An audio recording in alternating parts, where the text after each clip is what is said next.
Sahabat kita ketemu lagi di acara podcast kita, Kuatkan Iman dan Takwa.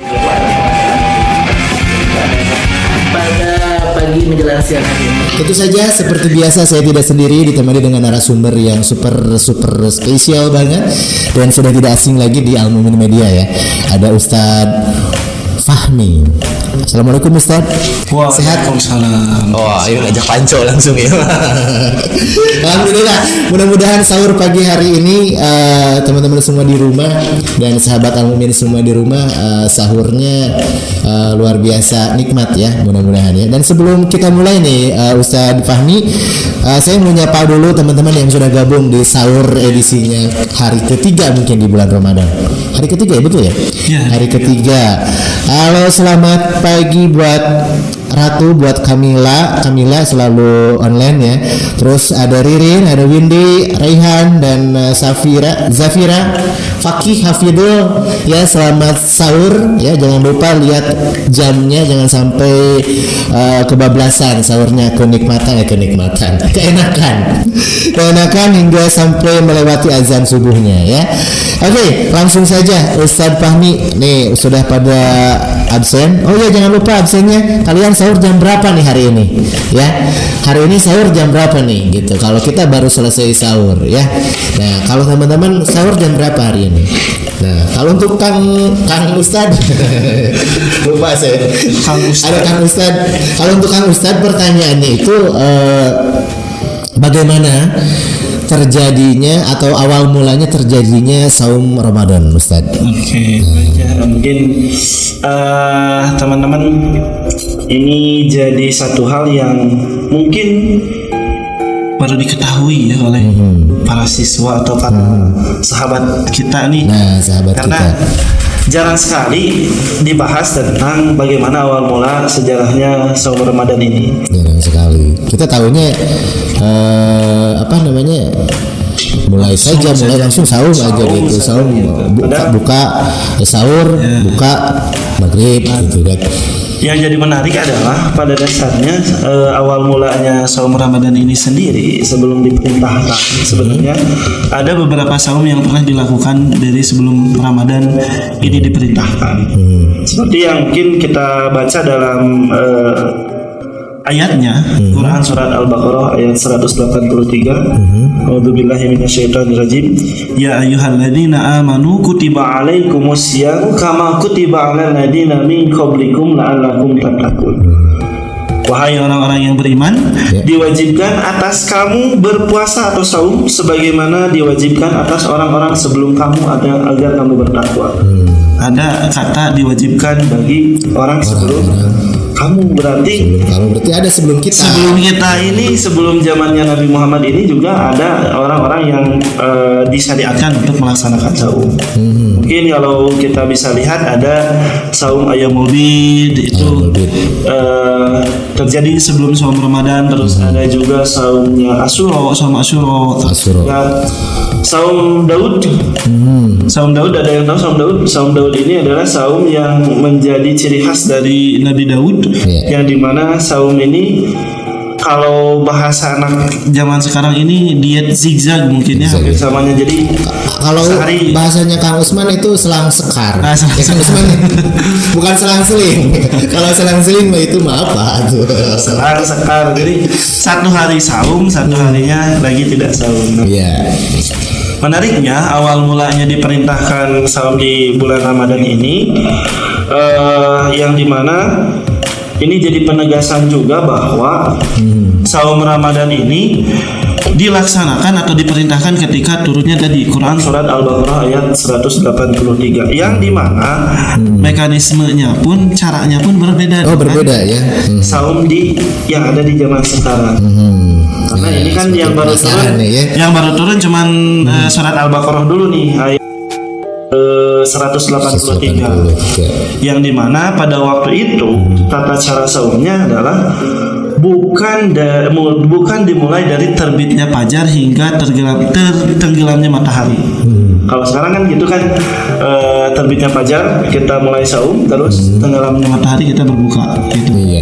Nah, Kalau dulu saumnya sebelum ini saum sekarang. sebelum saum sekarang, saumnya para sahabat ini cukup apa ya, sangat mungkin melelahkan kalau kita laksanakan di zaman sekarang, yang dimana dimulainya itu ketika para sahabat setelah melaksanakan sholat isya dan mulai tertidur.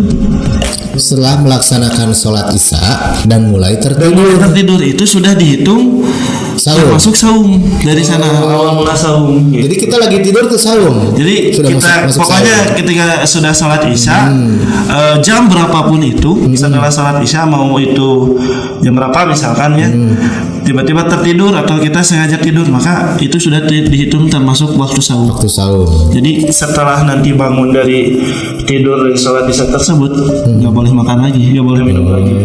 Terus waktu bukanya nih, waktu bukanya gimana? Waktu bukanya bukan terjadi di ketika sholat maghrib. Waktu bukanya itu terjadi ketika di sholat isya tersebut. Jadi Isya waktu lagi. bukanya itu Isya, sangat pendek sekali. Jadi dulu itu ya sahur ya buka di sana gitu. Awal mulanya itu Jadi satu kali makan mungkin Satu kalau kali kalau bisa dibilang kayak gitu ya. satu kali makan. Satu kali makan. Setelah dari itu tidak bisa lagi kita melakukan atau makan dan minum lagi kalau misalkan kita sudah tertidur. Berarti hampir berapa jam ya? 24 jam. Ya, hampir 24 jam. Itu luar Jadi biasanya. sahurnya isya atau setelah sholat isya itu sudah termasuk sahur. Iya. Dan bukanya pun juga pada isya Iya. atau waktu isya. Ke isya juga. Oh, kalau tidur nih, isya kita buka dan kita sahur berarti ya? Ya, kita sahur, buka sahur, dan kita sambil sahur, juga. ya terus tertidur termasuk sudah masuk sahur, kita bangun lagi isya lagi. Ya, Nah itu itu. mau kerasa jika gitu. Itu kayaknya bukan tidur mungkin Pak Farid ya. Itu pingsan. Pingsan itu namanya. Iya. Jadi intinya lebih berat ya. Lebih berat. Dari isya ke isya. Itu catat nih sahabat kita ya. Cuman Lanjutkan, Ustaz. dulu standar kewajibannya itu berbeda dengan sekarang. Berbeda dengan sekarang karena kalau sekarang memang wajibnya itu langsung wajib saum saja dan tidak ada pilihan. Kalau dulu masih ada pilihan. Jadi diwajibkan saum, kalau tidak sanggup boleh untuk bayar fidyah. Boleh untuk bayar fidyah. Cuman Ya. bedanya mental kita dengan mental sahabat di zaman dulu itu, kita mungkin udah kayak lihat saumnya kayak gitu, ya udah pilih bayar fidyah. Videonya gampangnya. Cuman para sahabat pada waktu itu hampir semuanya memilih untuk melaksanakan saum. Saum aja. Melaksanakan saum. Jadi mungkin Pak Farid ingat perang yang dilaksanakan di bulan Ramadan, perang apa Pak Farid? Perang Uhud. Bukan. Oh bukan. Perang apa? Salah. Cuma salah perang apa ya? Lupa lagi saya. Perang yang dilakukan di bulan Ramadan itu adalah perang Badar. Oh iya perang Badar. Ya. Perang Badar ini kan Badar berarti ini. Perang Badar ini kan perang yang bisa dikatakan kalau dibilang sebagai sebuah keajaiban, mungkin keajaiban ya. Iya. Karena satu, kalah jumlah pada waktu itu melawan kaum kafir Quraisy yang begitu sangat banyak jumlahnya, sementara kita jumlahnya hanya sedikit. Iya. Jadi kalau dibandingkan satu orang mungkin lawan sekitar lebih dari 5 orang gitu dari segi jumlah. Yang kedua, perang Badar itu dilakukan di saat bulan Ramadan. Saum nih. Jadi posisinya sahabat pada waktu itu adalah ketika melakukan perang Badar tersebut dalam keadaan saum, Dalam keadaan perut kosong ya. dalam perut kosong. Dan luar biasanya, sebenarnya sahabat pada waktu itu boleh memilih untuk tidak saum. Jadi boleh untuk bayar fidyah gitu pada waktu itu. Tapi luar biasanya para sahabat memilih untuk saum meskipun dalam keadaan perang, dalam keadaan berjihad. Luar Ini kan biasa ya. segi mentalitas berbeda gitu. Beda ya, walaupun sedikit orangnya jumlahnya dalam keadaan saum juga, keadaan saum juga. disuruh buka puasa juga Tidak ya, memilih untuk mereka saum menolak saja. ya. Memilih untuk saum saja Ya. dan berperang saja. Dan ikut Luar berperang. biasa. Kalau Kang Usman gimana Kang Usman? Mungkin kalau kita daripada perang sih di rumah ya. Di rumah, iya betul, nunggu buka puasa. Kalau buka puasa leha-leha gitu. Saya itu kalau menunggu buka puasa biasanya bahasa Spanyolnya itu ngabebenyokeun ya. Ngabebenyokeun. Itu jalan-jalan ya, ku macet-macetan aja udah aduh Panasnya. panas capek mamacetan Gusti lu aku gitu kan. Apalagi ini berperang. Sahabat Rasul itu berperang. Jadi kalau misalkan ada anak zaman sekarang, mohon maaf ya, di saum di bulan Ramadan sekolah dan habis libur sekolah, padahal capek lama lelah. Iya. Itu teh baru seberapa? Baru disuruh sekolah. Disuruh sekolah cuman diam terus lihat memperhatikan pelajaran. Makanya sebenarnya saya termasuk paparit, mohon maaf, termasuk orang yang tidak setuju kalau misalkan bulan Ramadan ini dikategorikan yang dimana kita bisa dijadikan kesempatan untuk berleha-leha. Menurut saya nggak ngaruh kalau misalkan kita nggak makan atau nggak minum, kita sampai capek lemas, nggak ngaruh.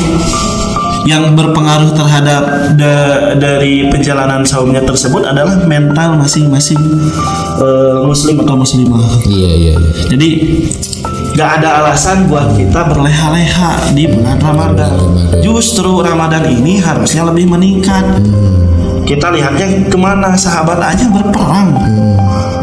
Sahabat aja boleh memilih sebenarnya untuk bayar fidyah, tidak saum, tapi mereka milih saum terus milih berperang gitu. Ini hal yang lebih sulit kalau kita bayangkan gitu. Nah makanya ada cerita menarik setelah dari mungkin dari awal mulanya saum metodenya seperti itu. Ada seorang sahabat namanya apa ya? Lupa lagi saya. Kais kalau nggak salah nama sahabatnya Kais. Ini pernah dia ini melaksanakan saum seperti biasa, lalu setelahnya melaksanakan sholat isya dan mau berbuka. Ketika mau berbuka dia nanya sama istrinya, "Wahai istriku, ada makanan atau tidak?" Sahabat itu kan rata-rata seperti itu dulu ya. Lalu kata istrinya jawab, "Wahai suamiku, sekarang posisinya lagi tidak ada makanan. Bentar, aku cari dulu keluar." Ketika istrinya nyari keluar makanan tersebut buat berbuka saumnya Kais ini lelah gitu posisinya, karena kan bekerja sehari-hari dia mencari nafkah. Terus posisinya dia sudah sholat isya, dia tidak bisa menahan rasa kantuknya. Tertidur aja setelah sholat isya. Maka secara otomatis dia tidak berbuka. Besoknya ketika dia sudah tertidur, istri itu datang. "Wahai suamiku, apakah kamu tertidur?" Wah, istrinya teh cilaka. Besoknya teh naon saum deui akhirnya. Iya, udah nyambung di paret. Nyambung pada akhirnya saum lagi nih Kais nih. Nyambung lagi. Tidak buka dan tidak sahur. Tidak buka dan tidak sahur. Siang harinya ketika dia sudah menyambung dari saumnya tersebut, alhasil atau paparit ketika sudah perut kosong terus tidak buka tidak sahur kan, bekerja mencari nafkah kembali. Siang harinya dia pingsan. Oh ternyata pingsan juga. Tumbang. Iya. Nah, ini namanya tidak sahur ya sampai 2 hari berarti. Ya kan. Ini luar biasa caranya dari Allah Subhanahu Wa Taala dengan sebagai mengerucut hukumnya sampai hukum ke sekarang itu dengan cara-cara yang kita tidak terduga kan. Pada akhirnya ketika sudah hal tersebut terjadi, Kais ini pingsan, lapor kepada Rasul, "Ya Rasul, kejadiannya seperti itu." Lalu turunlah Quran surat Al-Baqarah ayat 185 yang diperbolehkan kita itu melaksanakan sahur dan mulainya itu saum itu di fajar hingga maghrib. Iya dari ba'da subuh sampai maghrib ya. Dari subuh sampai maghrib yang tadinya dari isya ke isya ya. Jadi sahur sekaligus berbuka puasa. Bukan dari imsak. Ya. Bukan dari imsak ya. Soalnya dari kita suka masih ada yang aduh imsak ya, Imsak, batal ya, terus imsak. Iya. Padahal imsaknya itu nggak ada di zaman dulu juga. Iya. Itu dimulainya dari fajar. Fajar itu adalah subuh. Iya. Berarti Kalau ada imsak subuh. itu hanya jeda Hanya jeda. saja ya. Iya. Sebentar lagi nih azan gitu kita. Iya. Nah sahabat kita, mohon maaf nih acaranya mungkin akan tertunda dulu nih Ustadz Fahmi ya, karena waktunya sudah habis. Kita lanjutkan besok ya, tapi jangan lupa ikuti terus channel kami di podcast kita. Jangan lupa subscribe dan follow semua medsos kami. Mudah-mudahan setiap acara kami itu bermanfaat buat semuanya. Dan terima kasih. Selamat jumpa lagi besok di sahur besok. Ustadz udah sahur belum? Udah. Udah adan. Sama. Ya, Assalamualaikum warahmatullahi wabarakatuh. Al-Mu'min Media. واعتصموا بحبل الله جميعا ولا تفرقوا